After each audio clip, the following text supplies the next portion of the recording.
इस वक्त हम मौजूद हैं मीरगंज के गीता ज्ञानालय में। बता दें कि हमारे साथ बात करने के लिए experts of experts of NEET and advance JEE के आर.एन. शर्मा सर बैठे हुए हैं। आर.एन. शर्मा सर से आज हम बातचीत करेंगे और सबसे पहले तो इनका स्वागत कर लेते हैं मीरगंज में। बहुत बहुत स्वागत है। धन्यवाद आपका। कैसा लगा मीरगंज? बहुत अच्छा। यहाँ आकर के गांव के बच्चों के लिए कुछ करते वक्त बहुत अच्छा लगता है, मुझे बहुत खुशी मिलती है। सर, सुनने में आता है कि आप भी पटना से बिलोंग करते हैं, बिहार से प्रेम है? हाँ, बिल्कुल है। मैं भी बिहार का हूँ, रहने वाला हूँ। बिहार से बहुत प्रेम है। बिहार में एक से एक प्रतिभाएं हैं। जी जी। बिहार में गणितीय प्रतिभाएं अच्छा जैसे सर, जो कि बोला जाता है कि देश के विभिन्न विभिन्न जगहों पे आपका सेमिनार होता है, ठीक है, जहाँ बच्चों की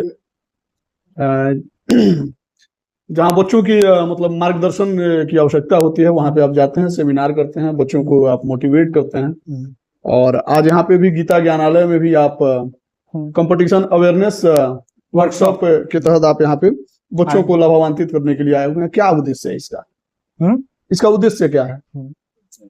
देखिए, आज प्रतियोगिता का दौर है, तो बच्चे को किसी भी अच्छी संस्था से शिक्षा लेनी है या उसको कोई भी जॉब चाहिए, चाहे वो आईएएस का पोस्ट हो या क्लर्क का पोस्ट हो, इंजीनियर हो या डॉक्टर हो, हर जगह उसको प्रतियोगिता परीक्षा फेस करना ही है। अगर वो कोई प्रतियोगिता परीक्षा में सफल नहीं होता है तो उसका कोई एकेडमिक करियर या वही उसका भविष्य अंधकार में हो जाता है। जी। तो अब प्रश्न ये उठता है कि स्कूल लेवल पे इस सेमिनार की क्या जरूरत है? जी। क्योंकि जो ओलंपियाड की परीक्षाएं हैं, जैसे इंटरनेशनल ओलंपियाड, तो वो वहाँ 8वां से लेकर के 12th तक के बच्चे उसके लिए एलिजिबल हैं। ओलंपियाड के लिए जो गवर्नमेंट रिकॉग्नाइज ओलंपियाड है, उसके लिए क्लास 8 से 12th तक के बच्चे एलिजिबल हैं। और जो NTSE है, नेशनल टैलेंट सर्च एग्जामिनेशन, वहाँ उसके लिए क्लास 10 के बच्चे एलिजिबल हैं। उसी तरह से एक KVPY होता है, किशोर वैज्ञानिक प्रोत्साहन योजना, तो उसके लिए क्लास 10, 11 के बच्चे एलिजिबल हैं। जी जी। इन परीक्षाओं में उत्तीर्ण होने का फायदा है कि ये एक तरह से प्रतिभा खोज परीक्षा है जो NCERT और CBSE कंडक्ट करती है।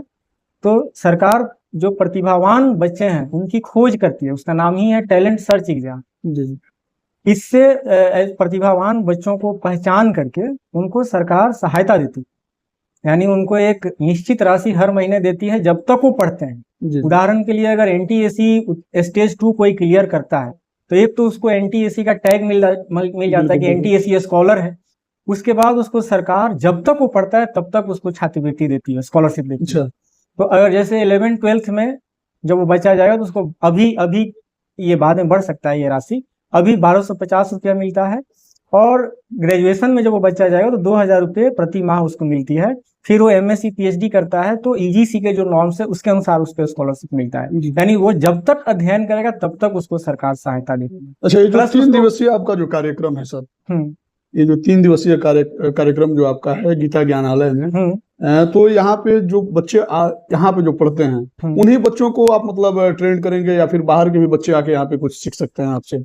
ये स्कूल हमें आमंत्रित किया है। अच्छा, स्कूल के रिक्वेस्ट पर हम आए हैं। जी जी। ये कार्यशाला वैसे तो हर एक बच्चे को बताना चाहिए, हर एक स्कूल में इस तरह की कार्यशाला होनी चाहिए। इस स्कूल में आए हुए हैं तो यहाँ पे मतलब हाँ, चूंकि इस स्कूल से रिक्वेस्ट गया है तो हम आए हैं। मुझे खुशी है आकर के बच्चों को हम अवेयर कर रहे हैं।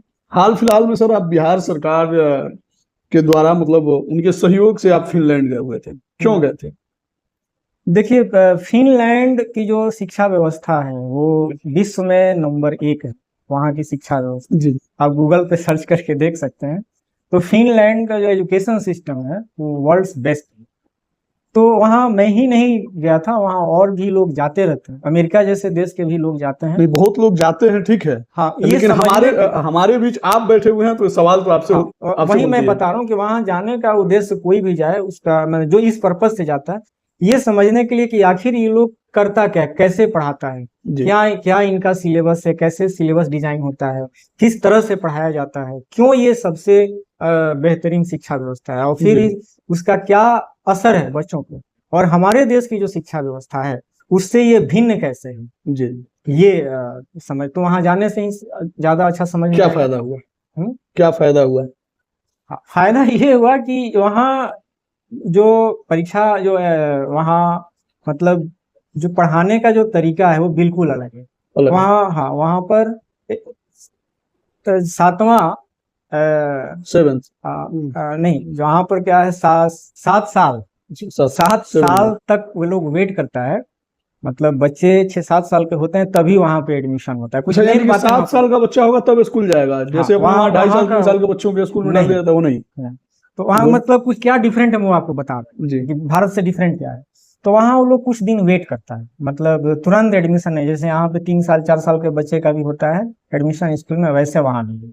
वहाँ प्रीफर करता है लोग कि 7 साल का बच्चा हो, थोड़ा दिन वेट करता है। तब तक बच्चे को खेलने कूदने के लिए प्रोत्साहित किया जाता है कि बच्चा खूब खेले कूदे, बच्चा अपना बचपन ठीक से गुजारे, उसको लगे कि हम बच्चा हैं, बच्चा कूदे खेले। ये उसके बाद स्कूलों में, जब स्कूल में हो जाता है तो वहाँ होमवर्क कुछ नहीं होता है, जैसे 4 क्लास तक होमवर्क लगभग ना के बराबर होता है। और अगर कुछ होमवर्क दिया भी जाता है तो उसमें टाइम दिया जाता है कि 1 हफ्ता में करके दे देना, कोई प्रेशर बच्चों पे नहीं दिया जाता। जी जी। और स्कूल में खेलकूद की बहुत अच्छी व्यवस्था है वहाँ पे, और खेल के माध्यम से उनको चीजें सिखाई जाती हैं, खेल खेल में प्रैक्टिकल नॉलेज दिया जाता है, थ्योरी नहीं रटाया जाता। जैसे यहाँ पे रटंत पे ज्यादा जोर दिया जाता है कि बस रट लो, ये रट लो, वो रट लो, वैसे वहां नहीं, वहां वैज्ञानिक पद्धति है और प्रैक्टिकली सब कुछ सिखाया जाता है। जैसे एक उदाहरण आपको देते हैं कि खेल से कैसे सिखाया जा सकता है, तो आप बहुत कुछ सिखा सकते हैं। जैसे मैं, एक सिंपल बच्चा झूला पे झूल रहा है, ठीक है, तो उससे आप कई फिजिक्स के बहुत बड़े बड़े कॉन्सेप्ट आप उसको सिखा सकते हैं। जैसे रोटेशनल मोशन, उसको ग्रेविटी का फील करा सकते हैं। रोटेशनल मोशन के जो कॉन्सेप्ट है, हालांकि ऊंचा क्लास का है, लेकिन वो भी उसको समझा सकते हैं, समझाया जा सकता है। अच्छा सर, अपने वहाँ के जो बच्चे हैं फिजिक्स से काफी डरते हैं, लगता है कि फिजिक्स काफी टफ है, उनको क्या कहना चाहेंगे? इसीलिए कि प्रैक्टिकल एजुकेशन उनको नहीं दिया जा रहा है, जी जी, तो सिर्फ थ्योरी रटाया जा रहा है, और फिजिक्स के कॉन्सेप्ट बहुत कठिन है। उनको समझाने के लिए एक्सपेरिमेंट करके दिखाने की जरूरत है, तब बच्चे ज्यादा अच्छा समझ सकते हैं। इस तरह का काम कुछ लोग कर रहे हैं हमारे देश में भी, जैसे एच सी वर्मा है, बहुत नामी, आप नाम सुना होगा आपने एच सी वर्मा। तो उन्होंने बहुत सारे एक्सपेरिमेंट डिजाइन किए हैं जो इजिली हो सकता है, कारपेंटर एक रख करके छोटे छोटे चीजें बना करके बहुत से उन्होंने प्रयोग डिजाइन किए हैं, और वो स्कूलों में घूम घूम करके बच्चों से एक्सपेरिमेंट कराते हैं और एक्सपेरिमेंट करके सिखाते हैं। और बहुत छोटी छोटी बातें, जैसे मान लीजिए कि ये, इसके लिए कोई आपको बहुत जरूरत नहीं है कि हमको सरकारी सहायता मिले, बहुत ज्यादा आवश्यकता नहीं है। जैसे कि एग्जाम्पल सुनिए, सिंपल एक साइकिल है जी, तो साइकिल का जो पेडल है उसको घुमा के भी आप बहुत कुछ बच्चा को सिखा सकते हैं जी। एक कुछ नहीं, एक लकड़ी का टुकड़ा ले लीजिए और उस लकड़ी के टुकड़ा को रख दीजिए स्कूल के फील्ड में, उससे भी आप कई चीज सिखा सकते हैं। एक उदाहरण, जैसे बच्चों को मेंसुरेशन एक सब्जेक्ट है मैथ, तो उसमें सवाल आता है कि किसी पहिए की त्रिज्या, रेडियस इतना है, तो वो इतना चक्कर लगाता है तो कितनी दूरी तय करेगा। तो आप वो सिखा सकते हैं कि उसकी जो परिधि है, सरकमफेरेंस, उस लकड़ी के टुकड़े को वो नापो, गोल टुकड़ा है, फिर उसको नचाओ, एक चक्कर नचा के देखो कितना दूर आगे बढ़ा। तो वहां से बच्चे को स्पष्ट समझ में आती है कि अच्छा, अगर कोई पहिया एक चक्कर लगाता है तो जितनी दूरी तय करता है वह उसके सरकमफेरेंस के बराबर होता है, उसकी परिधि के बराबर होता है। तो बच्चे को वहां से क्लियर समझ में आती है। अच्छा सर, एक सवाल और आपसे रहेगा, जैसे कि आपका ये जो कंपटीशन अवेयरनेस वर्कशॉप जो है, इसके तहत आप गीता ज्ञानालय में आए हुए हैं, अपने वहाँ क्या होता है ना कि औसतन जब बच्चे मैट्रिक पास आउट करते हैं, वो इंटर जो करते हैं, आईएससी जो करते हैं, वो सस्पेंस में करते हैं। कभी कोई सोचता है कि चलो बायो ले लेते हैं, कोई सोचता है चलो फिजिक्स केमिस्ट्री मैथ ले लेते हैं, ठीक है, कोई सोचता है चलो आईकॉम कर लेते हैं। और जब आईकॉम कर लेता है तब तक उसको आईकॉम कर लेता है या फिर आईएससी कर लेता है या फिर आईए कर लेता है, और तब तक उसको इस बात की कंफर्मेशन नहीं होती है कि उसको करना क्या है भविष्य में, ठीक है। इसी कंफ्यूजन में वो बीएससी बीए भी कर लेता है, बीकॉम भी कर लेता है, और अपना करियर डिसाइड नहीं कर पाता है। उसके लिए मतलब आप लोग क्या करते हैं? क्योंकि आप जगह जगह जाके सेमिनार करते हैं, ठीक है, बेसवाल आपसे बनता है। इसी के लिए तो ये वर्कशॉप है जी कि बच्चे को अभी से अवेयर किया जाए कि जी। क्या अपॉर्चुनिटीज उसके सामने है। जी जी जैसे अगर उसका साइंस में इंटरेस्ट है जी तो क्या क्या अपॉर्चुनिटीज, अगर आर्ट्स में इंटरेस्ट है तो क्या क्या अपॉर्चुनिटीज है, अगर कॉमर्स में इंटरेस्ट है तो क्या क्या अपॉर्चुनिटीज, अगर आर्ट में जैसे फाइन आर्ट, डिजाइन, पेंटिंग, अगर इसमें इंटरेस्ट है तो क्या क्या उसको अपॉर्चुनिटीज अवेलेबल है जी। इस कंट्री में एटलीस्ट। तो ये सब इस वर्कशॉप में बताया जा रहा है बच्चों कि ये अपॉर्चुनिटीज तुम्हारे पास है और उसके लिए अभी से तैयार होने की, तैयारी करने की जरूरत है। तो बच्चे को अपना स्किल, अपनी इफिशियंसी बढ़ानी बहुत जरूरी है और वो उस स्कूल स्तर पर ये काम शुरू होना चाहिए। अगर बच्चा 11th क्लास में जाने के बाद, एक एग्जाम्पल के तौर पे आईआईटी की तैयारी शुरू करता है तो उसके लिए अत्यंत कठिन है ये काम, क्योंकि अब जैसे 11th में बच्चा गया, उसके पास मात्र 1.5 साल मिलता है। 11th और 12th का सिलेबस खत्म करने के लिए 1.5 साल मिलता है। आप देखिए 10th का रिजल्ट कब निकलता है? क्या अप्रैल में 11th का सेशन शुरू हो रहा है? अभी अप्रैल बीतने जा रहा, ठीक है, अभी रिजल्ट नहीं आया 10th का, ठीक है। तो रिजल्ट ये आएगा आधा मई बीतने के बाद। तो जून जुलाई में सेशन शुरू होगा, जो सेशन शुरू होना चाहिए था अप्रैल में, अपने वहाँ 10th और 11th का सेशन। जी जी। कोई भी अपने वहाँ 10th का रिजल्ट आ गया है, बिहार बोर्ड का है, हाँ बिहार बोर्ड का, सीबीएसई का नहीं सीबीएसई आया। का नहीं आया। ठीक। तो ये रिजल्ट जो आएगा ये मई के आधा मई बीतने के बाद आएगा। जी उसके बाद से एडमिशन की प्रक्रिया शुरू होगी। तो जून जुलाई से सेशन शुरू हो रहा है और नेक्स्ट ईयर तो जो जेई का एग्जाम होता है, जेई मेन का, वो जनवरी में ही शुरू हो जाता है। अब आप खुद जोड़ के बताइए कि बच्चे को 11th और 12th ये 2 साल का सिलेबस खत्म करने के लिए कितना टाइम मिल रहा है? 2 साल तो नहीं मिल रहा है, 1.5 साल के आसपास मिलता है, उससे भी कम मिलता है। अब यहाँ पे समस्या ये है कि उसको 12th की जो सीबीएसई के एग्जाम है उसके लिए जो उसको पढ़ना है, सिर्फ उतना पढ़ने से वो जेई मेन और एडवांस का एग्जाम क्लियर नहीं कर सकता है। यहाँ पर आपको समझ में आएगा कि ये व्हाट्सअप क्यों कंडक्ट किया जा रहा है। तो सिर्फ उतना पढ़ने से, यानी वो अगर जो सीबीएसई का पाठ्यक्रम है और जो सीबीएसई में जिस स्तर के प्रश्न आते हैं, अगर वो उतना करता है, उतना ही करता है, तो जेई मेन और एडवांस उससे नहीं हो सकता। उसके लिए उसको अलग से पढ़ना पड़ता है। एडवांस उस लेवल की किताबें उसको पढ़नी पड़ती है, उस लेवल का उसको प्रैक्टिस करना पड़ता है। तो उसके लिए उसको अलग से काम करना है। अगर उसको कोई ओलंपियाड का एग्जाम देना है तो एक और टेढ़ा चीज है, और कठिन है, उसके लिए उसको अलग से काम करना पड़ता है और उसको उसके जो किताबों की संख्या है वो बहुत ज्यादा हो जाती है, तो टाइम कम पड़ता है। सुन लीजिए, वो टाइम बहुत कम पड़ता है और इस फ्रस्ट्रेशन के कारण बच्चे सुसाइड भी कर रहे हैं। जैसे आप सुन रहे होंगे कोटा में कितने सुसाइड के केस आ रहे हैं, इसका कारण यही है क्योंकि गार्जियन से प्रेशर रहता है कि तुमको ये करना है, हम तुमको कोटा भेज दिया, अब तुमको ये करके ही आना है। और उस बेचारे को समझ में आता नहीं कि हम कैसे करें। कोचिंग का मटेरियल है, एक्स्ट्रा किताबें हैं, सीबीएसई का सिलेबस है, उसको चीजें समझ में नहीं आती क्योंकि कोचिंग के जो टीचर पढ़ाते हैं एडवांस लेवल की बात सीधे बताते हैं और उसका बेसिक क्लियर नहीं, वो पहले से काम किया नहीं है, इसलिए उसको बहुत दिक्कत होता है। फ्रस्ट्रेशन में सुसाइड तक का मतलब सोच लेता है, सुसाइड कर लेता है। तो अगर वो बच्चा 6th क्लास से शुरू किया रहता अपना तैयारी तो उसको इतनी परेशानी तो नहीं उसको ये परेशानी नहीं होती और वो आराम से क्लियर करता, आसानी से क्लियर करता। अच्छा सर, ये जो यही इस कार्यशाला का उद्देश्य। जी जी। अच्छा, ये जो आप सेमिनार में जो जाते हैं आप जी। बड़े बड़े शहरों में, और जी। अब तक हमें लग रहा है कि हजारों से भी ज्यादा आपने सेमिनार किया होगा जी। अगर आपके द्वारा अगर सेमिनार अगर कहीं आयोजित किया जाए, उसमें आपको एज ए चीफ गेस्ट अगर बुलाया जाए आपको, तो उसके लिए मतलब क्या क्राइटेरिया है? वैसे आप एक टीचर भी हैं, फिजिक्स के एक्सपर्ट भी हैं, जी। तो अपना संस्थान भी चलाना है, उसके बाद सेमिनार भी अगर आप करते हैं, ठीक है, मान लीजिए कि आज गीता ज्ञानालय में आपका सेमिनार हो रहा है और भी यहाँ के लोग सेमिनार कराना चाहते हैं अपने विद्यालय में, तो इसका क्या क्राइटेरिया है, क्या कंडीशंस हैं, टर्म्स कंडीशन क्या है? आप कराना चाहते हैं जी, आप बच्चों के जो स्कूल है वो बच्चों के भविष्य में इंटरेस्टेड है, जी, तो बच्चों के लिए वाकई कुछ करना चाहता है, जी, तो अगर आप बच्चों के भविष्य में इंटरेस्ट ले रहे हैं तो फिर मैं, और अगर आप रिक्वेस्ट करते हैं जी। तो मैं किसी ना किसी तरह से समय निकाल करके मैं वहां आऊँ।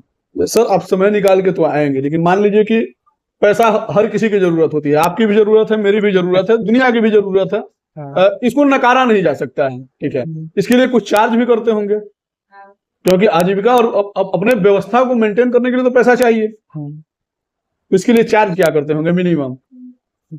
ये तो स्कूल और मतलब जो संस्था है और हमारे बीच। ठीक है, मान लीजिए कि आप जहां हैं वहां से आने जाने का फ्यूल हो गया, प्लस आपके भी चार्जेस हैं, अन्यथा आप ये काम क्यों कर रहे हैं? आप तो देखिए, एक शिक्षक का काम होता है मार्गदर्शन देना, मार्गदर्शन तो आप दे रहे हैं, ठीक है, अच्छी बात है, लेकिन साथ ही साथ अपने भी व्यवस्था को देखना जरूरी है।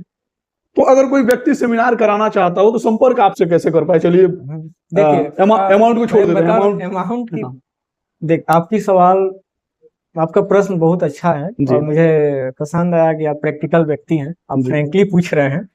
देख, इसका केयर संस्था करता है, जरूरत सबको है। हाँ, संस्था इसका केयर करता है। जो भी संस्था बुलाती है उसको ये पता है कि ये प्रोफेशनल व्यक्ति हैं, इनका काम ही है ये सेमिनार देना, तो इनकी आवश्यकताओं का हम ध्यान रखते हैं। संस्था उसका केयर करती है, मुझे कहना नहीं पड़ता है। और नहीं, देखते हैं, मेरा भी है कि ज्यादा से ज्यादा बच्चों को हम लाभान्वित करें, ज्यादा से ज्यादा बच्चों तक हम अपनी बात पहुंचाएं।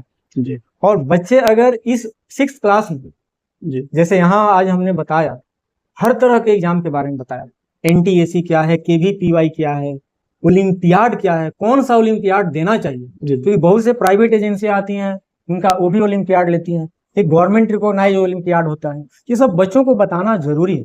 तो एक सवाल और छूट रहा है सर, ठीक है, हमको पूरा कर लेने दीजिए। एक सवाल और ही छूट रहा है, जैसे कि मान लीजिए फिजिक्स हो गया, मैथ हो गया, या फिर कॉमर्स हो गया, जितने भी सब्जेक्ट हैं सबके टीचर ऑनलाइन आ गए हैं, ठीक है, तो क्या ऑनलाइन भी आपकी संस्था काम करती है? ऑनलाइन आप आते हैं? अगर कोई आपसे मतलब गाइडेंस लेना चाहता हो, ठीक है, आपके गाइडलाइन से अगर वो काम करना चाहता हो, आपके मार्गदर्शन की उसे आवश्यकता है, इस पर क्या ऑनलाइन सर्विसेज भी स्टार्ट है? अभी तक तो नहीं, लेकिन इस पर काम चल रहा है। इस पर काम चल रहा है, क्यों? इससे इसका सबसे बड़ा फायदा ये होगा कि ज्यादा से ज्यादा, क्योंकि नींव जो होता है हर किसी की आवश्यकता होती है। हाँ, ऑनलाइन पे काम चल रहा है, लेकिन अभी तक नहीं, अभी ये ऑफलाइन ही हो रहा है। ऑफलाइन का फ्यूचर में मतलब ऑनलाइन प्लेटफॉर्म पे देखा जा सकता है। ऑनलाइन और ऑफलाइन एक दूसरे के विरोधी नहीं है। जी, एक दूसरे के विरोधी नहीं है, पूरक है। जी हाँ, क्योंकि ऑफलाइन की कुछ विशेषता है, ऑनलाइन की भी कुछ विशेषता है। जैसे मान लीजिए मैं यहाँ तो आ गया, लेकिन मैं किसी बहुत ही ग्रामीण इलाके में नहीं जा सकता, तो वहां पर ऑनलाइन काम करेगा। कई बार मान लीजिए मेरे पास समय नहीं है कि हम वहां जाएं, आना जाने में फिर रहने में टाइम लगता है, तो वहां ऑनलाइन काम करेगा। जो ऑफलाइन का वो सब्स्टिट्यूट लेकिन नहीं, ऑफलाइन में आपका डायरेक्ट इंटरेक्शन होता है बच्चों से, बच्चे अपनी समस्या आपके सामने रखते हैं, तो ऑफलाइन इज द बेस्ट, मतलब ऑफलाइन इज द बेस्ट। जी हाँ, लेकिन ऑनलाइन अब उसका अगर वो नहीं हो सकता है तो something is better than nothing, तो चलो ऑनलाइन कर लेते हैं, तो उस पर भी हम लोग काम, चलो ना से कुछ तो करते हैं। जी सर। जी, आपको बता दें कि हमारे साथ experts of NEET and IIT JEE advance के RN सर जी थे, और RN सर से हमने कई सारे मुद्दे पे बात किया और जानकारी लेने का प्रयास किया। हालांकि इनसे क्वेश्चंस करने की हम लोगों की कैपेसिटी नहीं है, लेकिन टूटी फूटी लैंग्वेज में जो भी हमने इनसे पूछा, जो भी जानकारियां हम इकट्ठा कर पाए हैं, इससे उम्मीद है कि आप लोग लाभान्वित होंगे। अगली बार अगर मिलेंगे RN सर से तो विधिवत एक पॉडकास्ट लेके आएंगे, लेकिन इसके लिए एक आप लोगों को जिम्मेदारियां निभानी होगी। कमेंट सेक्शन में जो भी आपके सवाल हैं जरूर छोड़िएगा, उन सवाल के जरिए हम इनसे मिलेंगे और सारे सवालों का जवाब लेंगे। बहुत बहुत धन्यवाद, थैंक यू।